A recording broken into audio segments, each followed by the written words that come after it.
Hi guys, today we're out here in Chembersburg again. We are at Sergeant Patrick Gase. He was on the Lewis and Clark expedition. Now I kind of messed up last time, actually, I'll admit it. I didn't notice this backside told his whole life and about the journey. So, Patrick McGill Gase, watch the lights they put out, was born here at Falling Springs on June 12, 1771 to Scottish-Irish parents Mary McCann and Benjamin Grace. His uncle, built the 2.5-story farmhouse circa 76 to the west of the garden. The family moved several times during his boyhood from Maryland to Western Pennsylvania, finally settling in Catfish Camp, Washington, Pennsylvania. In his youth, Patrick was described as lean and broad-chested, standing at 5'7" with dark hair, gray eyes, and a ruddy, complex physical, strong and quick to learn. He excelled at mastering frontier survival skills.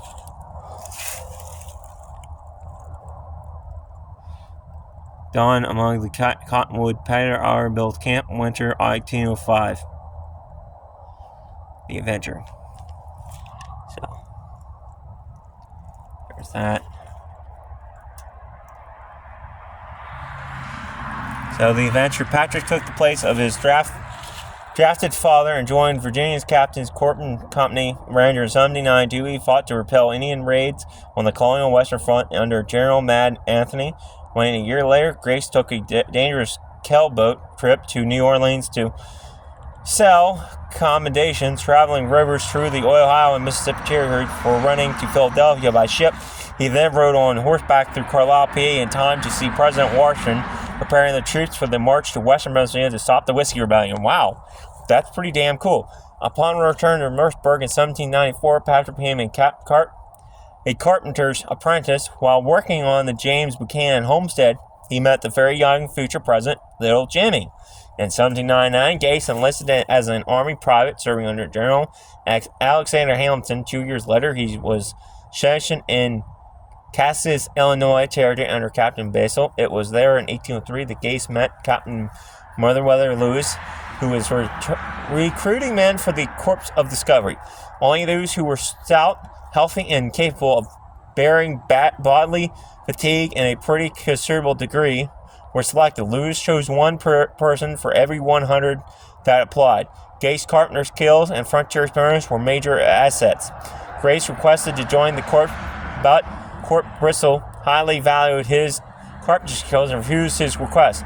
Lewis entered, and in January 1804, at age 32, Patrick became the oldest participant chosen by Captain Lewis and L. William Clark. Pretty damn cool. Now this here just talks about a little bit of the journey. We all learned this part in the history class, I'm pretty sure. But if you did not, so that's Patrick Gase. Or a picture of him. So here's the journey. You want to read this? Go ahead. I'll gladly slowly go down so that you can read it. And here's this. Now we're going to read his personal life over on the corner there. Now here's his journal. Some cool pictures. But this man was born right here, and the way it sounds, he had a lot of adventure in his life. In 1807, Gase returned to the military and his patriotism led him to serve in Western frontier conflicts as well as in Canada from 1792 to 1815. He probably fought in the War of 1812 as Lennon Lane, Niagara Falls, Canada, where he lost vision in one eye from a falling tree splinter. Must have been a cannon shot and blinded him. So here's his personal life. We're going to read this quick, and I'm done with this video. I've been your redneck historian for today. After 4 decades of adventure and military service, he returned to Wellsburg and pursued a variety of livelihoods. He was a brewery manager, ferry tender, mill worker, caretaker, and a estate horse hunter. Patrick was 60 when he married young Mary Hamilton. He built a log cabin in Price Run, West Virginia, and settled down as a farmer, husband, and father. Mary died of measles in 1847, shortly after she delivered their 7th child in 15 years. In 1855, he rode to Washington, D.C. as a delegate representing older soldiers, asking for more liberal position reforms. The trip was unsuccessful. Every patriotic Gase volunteered. Every patriotic Gase volunteered to fight in the Mexican War during the Civil War. The 91-year-old tried to enlist in the Union Army at 91 years old. That's funny. Park and his incredible construction, he walked 8 miles before noon every day almost until the day he died, April 2nd, 1870, at age 98. He was the last living corpse survivor. Among his possessions was a razorbox carved by Sacramento and hatch he carried on the expedition. He is buried in Wellsburg, West Virginia. Patrick M. Gase was born before the Revolutionary, served in the War of 1812, and witnessed the Mexican and Civil Wars. He voted for the 18th president from Washington to Grant. Patrick contributed significantly to our nation's history. And he was born right here in Chembersburg, Pennsylvania, guys. Pretty cool little piece of history. I'm kind of glad we missed it. So if you didn't watch the last video, this place is pretty cool. We walked around. This is actually the addition here. But you have the expedition over here. And if you check out my... what the heck was his name?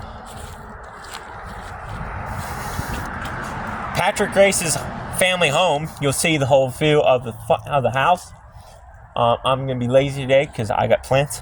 But again, we talked about all this history. I just wanted to show it to y'all. They took the time to make this stuff. Let's show it. So that's pretty much the history of this building here quick. I'll walk back over to my truck quick so you get another view. And of course that one. We love them markers. So, until next time, stay curious, stay adventurous.